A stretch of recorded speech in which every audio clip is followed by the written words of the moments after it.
What is going on, guys? You got Tone here bringing you my ICBA Week 2 battle. This week we are up against Frawls 14, coach of the Melbourne Metagross. So we're coming off of a nice 5-0 win in our Week 1 match against Super Ghastly and the New York Shellmets. And of course Frawls is coming off of a win himself.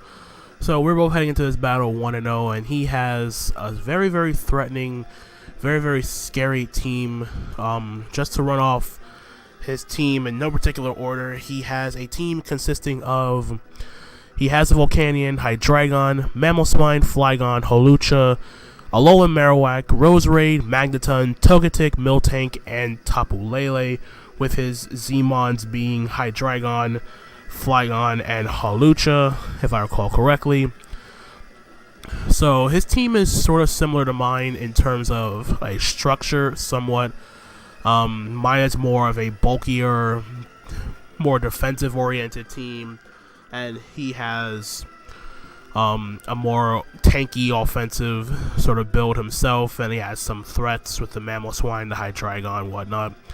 And also we both have one fast mon that's over 100 speed. He has Hawlucha, I have Infernape, then he has his base 100. With Flygon, I have Mega Glalie. And then everything else is just like below that. So on paper it looks sort of even for the most part, but I did bring a team that hopefully matches up pretty decently against his. So as you see, he decides to bring Miltank, Volcanion, Hawlucha, Mamoswine, Magneton, and the Hydreigon. I expected most of these mons to come. I kind of expected Lele and Roserade somewhere along the mix, but it's fine. So just gonna run down the team. There's no team builder because pretty much strapped for time in terms of trying to get this video up, and I have other stuff to take care of. So just to run down the team that I brought in this matchup. First off, you see we have a Choice Scarf Infernape with Flare Blitz, Close Combat, U-Turn, and Earthquake, with enough speed to outspeed a Jolly Flygon, Scarf Flygon, and everything below that. Next up, we have Electros with the Assault Vest, with Thunder Punch, Drain Punch, Knockoff, and U-Turn. Number 3, we have Crocodile with the Rosalie Berry, so I can take a Moonblast from Tapu Lele. We have Stealth Rock, Knockoff, Earthquake, and Iron Tail. Number 4 is our Ranunculus with Trick Room, Psychic, Shadow Ball, and Focus Blast, holding the Titanium Z. Number 5 is a mixed defensive Celesteela with Leech Seed, Protect, Heavy Slam, and Earthquake. EV in a sense, so I can either take 2 Thunderbolts from a Life Orb Tapu Lele, or I can avoid being 2-hit KO'd by an Adamant Life Orb Mamoswine Icicle Crash. And lastly, we have Mega Glalie with Ice Shard, Icicle Crash, Ice Shard, Double Edge, Earthquake, and Spikes, because his only hazard removers on his team is Flygon and Togetic, which easily gets pressured and forced out by my Mega Glalie. So the idea was to try to get Spike stack up against his team, pressure some stuff with some bulkier cores, and then try to either get a late game sweep going with my Infernape or Trick Room Ranunculus, whatever comes first. So with all that being said and done, though, I'm just gonna go to the replay here. So we're challenged by Sam here, aka Frawls. So as you see, I'm gonna leave with my Infernape because looking at the team he brought, he's extremely weak to Infernape. Like, Close Combat decimates 4 of his Pokemon. Earthquake deals with the Volcanion, Flare Blitz for the Hawlucha. So I'm going to U-turn here, expecting him to switch out. But he decides to stay in here, and I'm just going to U-turn directly into my Electros here, just to see what he decides to go for. I'm expecting him to get up his rocks here, as he does. So I'm expecting his Mamoswine to be like either a Scarf Barrier or something like that. It makes no sense. I don't see leftovers here, so I'm expecting Rocky Helmet. So he goes for Toxic here. I'm just going to fire off a Knockoff just to see if he was indeed like a Rocky Helmet set or whatever the case may be. So I get badly poisoned, and I'm going to go for my Knockoff here. And it is revealed to be a Chople Berry variant, so he was ready for my Infernape to take that Close Combat just to make sure he got up his rocks against my team. So now I'm going to get the slow U-turn off. He's going to go for a body slam here just to get some damage off on my Electros, which is perfectly fine by me. So I'm going to U-turn right back into my Infernape here, and I'm just going to fire off a close combat because his close combat switching at this point is Hawlucha, and I'm pretty sure you want to say that as a late game sweeper, and I'm pretty sure if he's, depending on his investment, Volcanion gets 2 KO by close combat regardless. So he's going to sack off his Miltank here, which is perfectly fine by me. I mean, it did its job for him considering it got up rocks and I had to bring my Delbies. So his Miltank is going to drop. We take the early 6-5 lead. In comes the Volcanion here. I'm at -1 defense. I'm not going to stay and take a Steam Eruption here. So I figured the play is to just go right back out into my Electros here. It's not really doing much in this battle, considering his makeup of his team doesn't really focuses on. It didn't really function the way I wanted it to in this matchup. So in comes the Steam Eruption here. I do live on 10 HP. However, the poison damage is going to take me out, so I get a passive kill to his Miltank. So we're back to even 5-5. And that's going to give me a free switch into my Renegulus here. Now I'm just going to fire off a Trick Room because under Trick Room, Renegulus puts in a ton of work against his team. He's going to go hard into his Hydreigon here, expecting me to go for a Psychic. So I'm just going to get my Trick Room up. So I have the speed advantage for 4 more turns. And I decide here just to pop off my, just go for the Fighting Z move. Just get some all-out pummeling going up in here. So we're surrounded by that Z power. We're going to fire off an all-out pummeling on this Hydreigon. And this is going to drop unless he was also Chople Berry Hydreigon. But we don't see the berry pop, and we're just going to just decimate this Hydreigon in one shot with the all-out pummeling. So a major threat has been eliminated in this Hydreigon, and I still have 3 more turns of Trick Room up.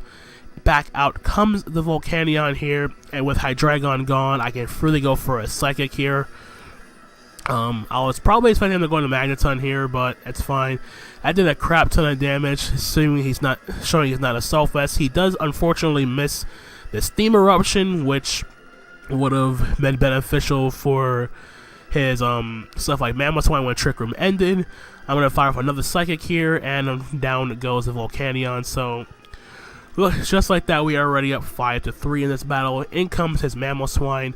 I still have 1 more turn of Trick Room up. I decided to go for the Focus Blast here, because Focus Blast does one-shot the Mamoswine, but unfortunately miss, which is perfectly fine. Just, he goes for the knockoff here, and that's looking like a 2 KO depending on his EV spread. I don't know if that was Jolly or Adamant damage. But I'm going to switch out here, and I'm going to go into my Crocodile for 2 reasons. 1, to get the Intimidate off, and 2, if he goes for knockoff again, it's perfectly fine because he didn't bring the Lele, so I can lose my Rosalie Berry pretty safely. So he goes for knockoff again, not going to do much damage. I do lose my Rosalie Berry, which is perfectly fine. So from here, I decided to go for an Iron Tail just to show that I had coverage for the Lele. He goes hard out into his Magneton here, and then he reveals his Magneton to be an Air Balloon, which I'm like, okay, that's perfectly fine. I go for the Iron Tail, I do connect, but of course Magneton 4 times resists Iron Tail, and I get the defense drop as well. So I'm going to fire off an Earthquake here because I know he doesn't want to go hard Hawlucha. He'd rather get this thing, he wanted to get a free switch in to Hawlucha, so I'm going to fire off an EQ. And down goes the Magneton. So we are already up 5-2 in this battle, but unfortunately for me, it does give him that free switch into the Hawlucha, like I said. And I don't really have much to switch into his Hawlucha. So I just figured the most expendable mon at this point would be my Celesteela, just to see what his plans on doing here. So take the Stealth Rock damage, and he goes for the SD, and I'm like, okay, that's not a good sign for me. So I figured that sacking off would be the best play. I'm just going to fire off a Heavy Slam here just in case I live a +2 high jump kick, which I doubt I do. But he is going to fire off his own Z move of his own, and the pose showing he's Electrium Z, so this thing is packing Thunder Punch specifically for my Celesteela. So he's going to fire off a Gigavolt Havoc, and +2 Gigavolt Havoc is definitely going to be taking out my Celesteela here, which is perfectly fine by me. But considering now he's at +2, this is a major threat to my team. I could easily have gone out into my Infernape after my Celesteela dropped here, but I decided to go out into my Mega Glalie first and fire off an Ice Shard, because to ensure that Ice Shard puts it in range of Infernape's Flare Blitz. And it was kind of a error, as I'll explain later on in the battle when I get my Infernape in. So I'm gonna Mega Evolve here. I'm gonna fire off an Ice Shard here just to get some damage off on this Hawlucha. And that does over half, a good 55%. He goes for High Jump Kick, he doesn't miss, and my Mega Glalie is going to drop. But Mega Glalie did its job in getting that chip damage off on the Hawlucha. So, Hawlucha takes out my Glalie. I go out into my Infernape here. Now, the player I was talking about, he made a little bit of an error because he thought that using the Z move would activate Unburden, but it doesn't, so I was still faster than him. And Flare Blitz is going to take out the Hawlucha because of that. So all he has left now is his Mamoswine, which is still at full HP. Because Mamoswine has thick fat, Flare Blitz won't take it out.